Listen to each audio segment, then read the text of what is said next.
Le Corbeau, which was made in 1943 by Henri-Georges, is, with Les Enfants du Paradis, perhaps the emblematic film of the German occupation of France. It's a very dark, very cruel story, almost a morbid film, which is also at the same time a visually brilliant film noir. It's a film that has been incredibly controversial when it came out and since, and which has given rise to a lot of very conflicting interpretations. And to understand all these conflicts and controversies, one has to know a little bit about the context of the filmmaking during the German occupation of France.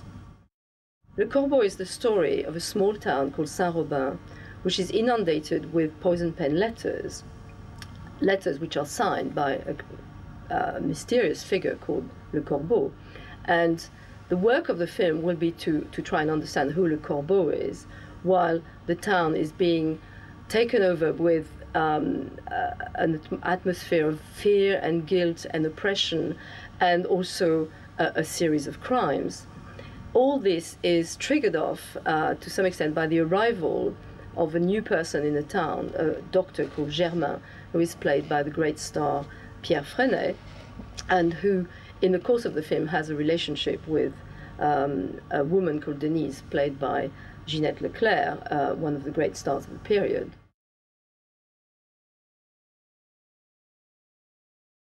To understand the controversies which Le Corbeau gave rise to, it's first necessary to say a little bit about the context of filmmaking during the German occupation of France.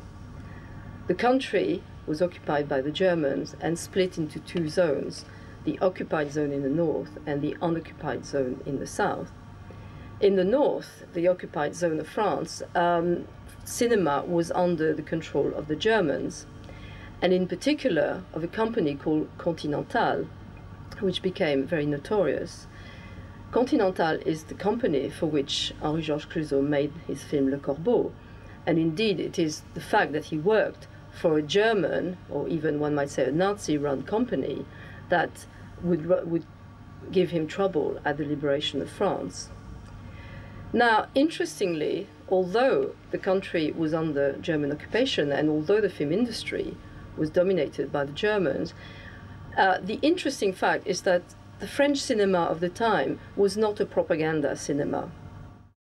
Continental was headed by a man called Alfred Greven, who had been put in place by Goebbels, the director of propaganda of the Nazis. Goebbels had the intention of flooding the French market with films which would be, in his words, mindless entertainment, little bits of fluff to amuse the population. When one looks at a film like Le Corbeau, one could not be further away from such kind of films. Another interesting fact about French cinema during the German occupation is that despite the great material difficulties that the industry was working under, despite the fact that the Germans were running the country, despite the fact that a lot of leading personnel in the film industry had emigrated to Hollywood, for example, the filmmaker Jean Renoir or the star Jean Gabin, and also despite the fact that the industry was purged of Jewish personnel, despite all those problems, the cinema of the time went under what has been seen by some historians as a kind of paradoxical golden age. This is partly because French cinema flourished in the absence of American films that were banned in the occupied territories. And a new generation of filmmakers was able to rise in the absence of figures such as Jean Renoir. Henri-Georges, the director of Le Corbeau, is one such figure. Henri-Georges was born in 1907 in the small provincial town of France, which some people have seen as perhaps not unrelated to the small town in Le Corbeau. He wanted to work in the Navy and then in diplomacy, but in fact, for a number of reasons, ended up working in scriptwriting.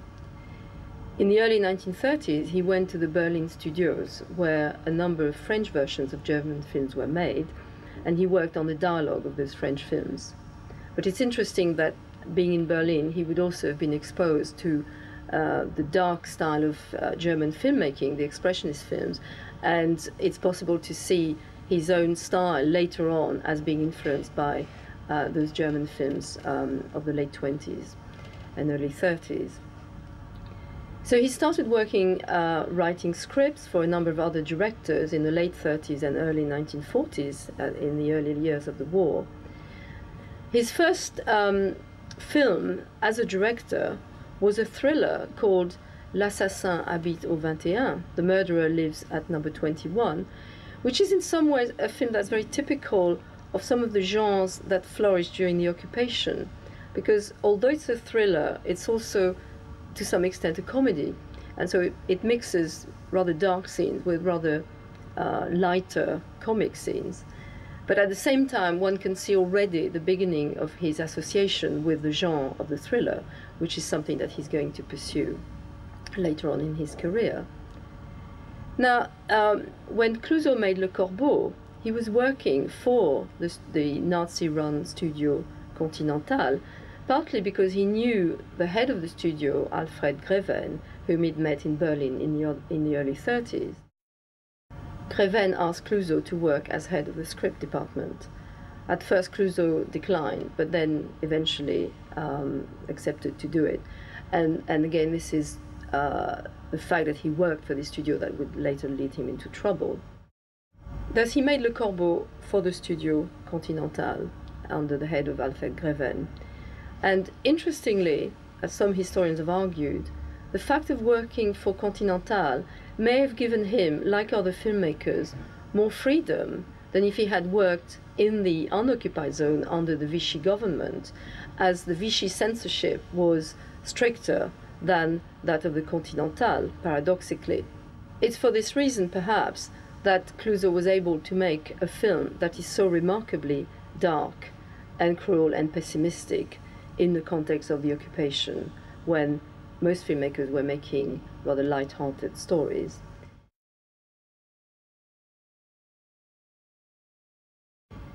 Le Corbeau was based on a real story of a woman in a small town called Tulle in provincial France, who wrote poison pen letters, thousands of them.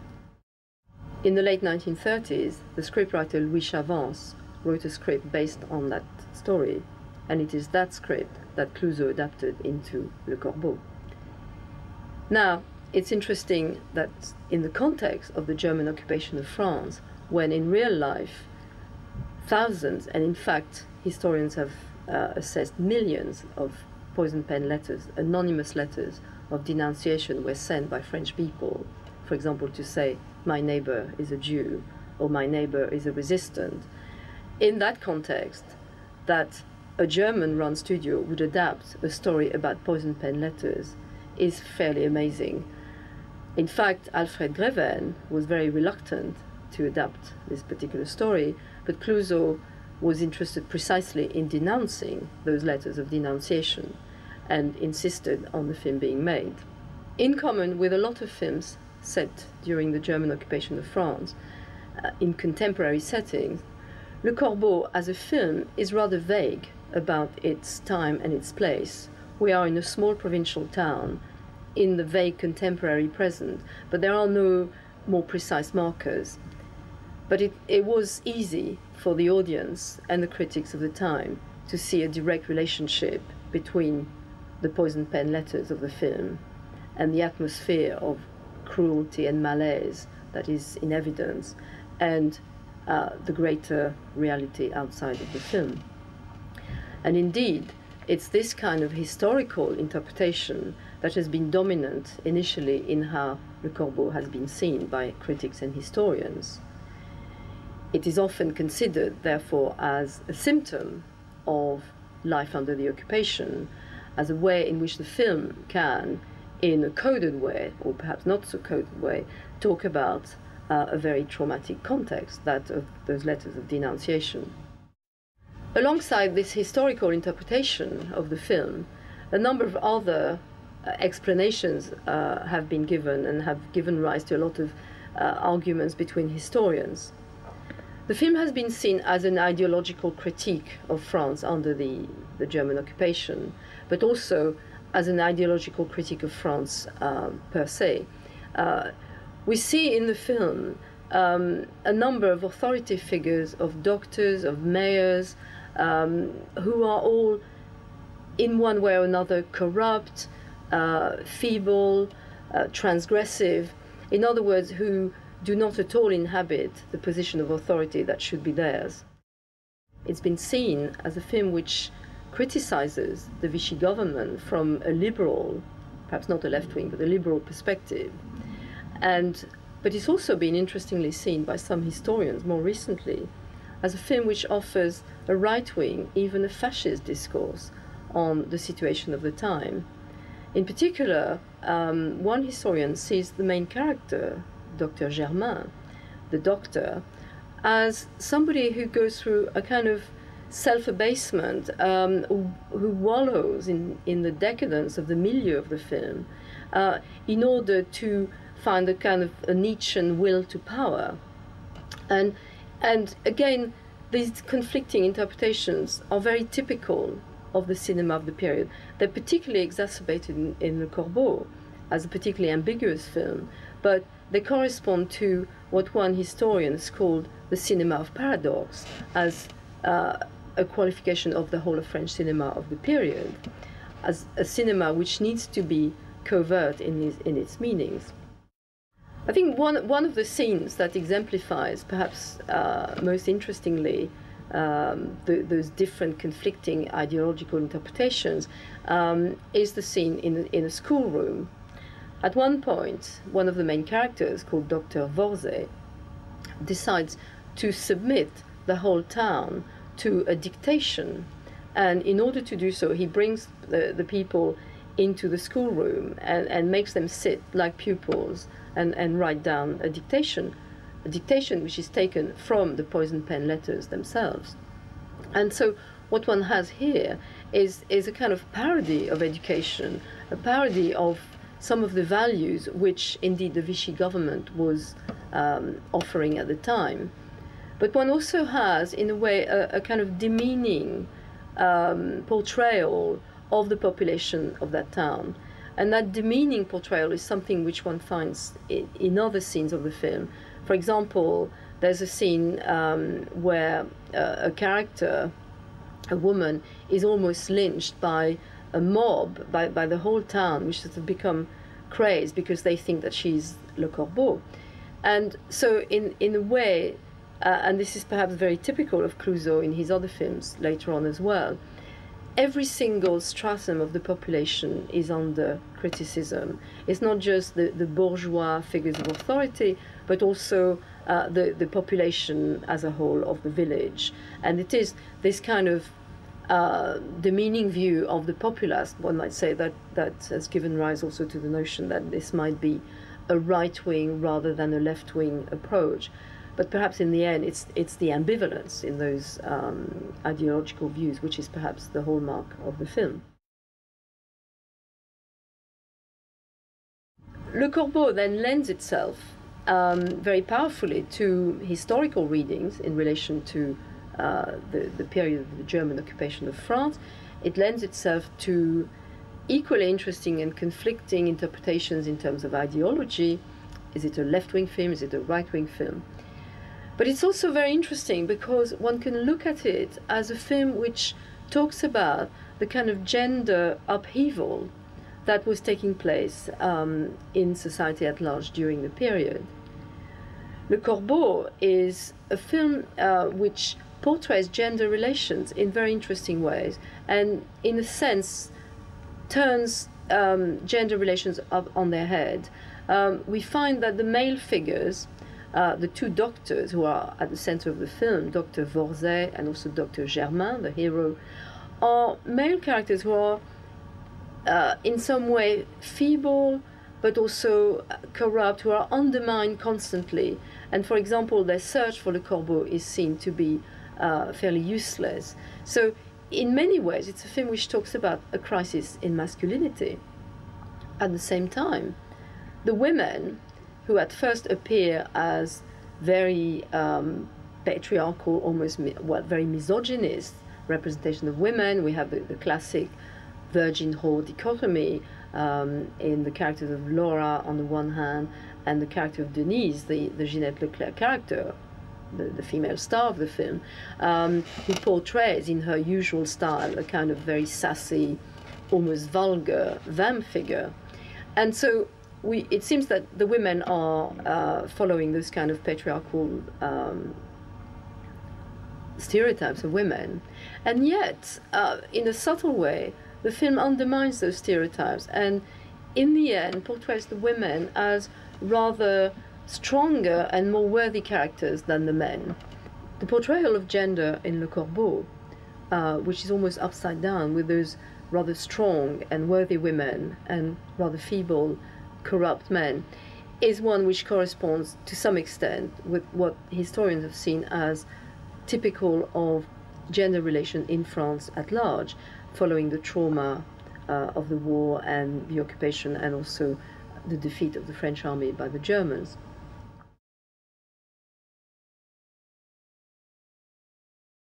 As well as historical and ideological and gender interpretations of the film, there is another way in which Le Corbeau is a particularly fascinating and important movie, and that is the question of style.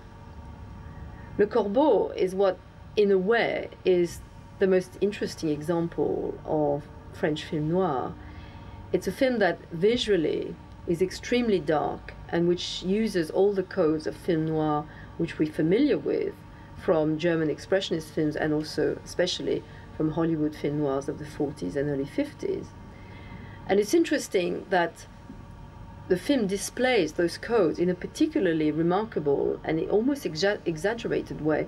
There are entire scenes that are shot with extraordinary shadows, even when they're daytime scenes, that we are in almost, I wouldn't say a parody, but an extreme version of film noir.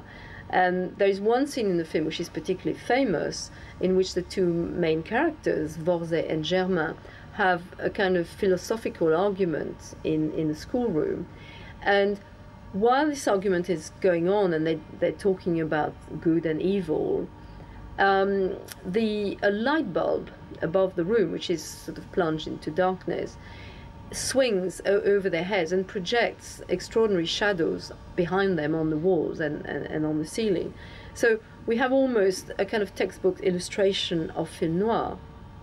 And yet, when the French critics in the post-war period began to define film noir, which they saw in relation to the American films that they were finally able to see after the occupation, films like The Big Sleep and Laura, Double Indemnity, they were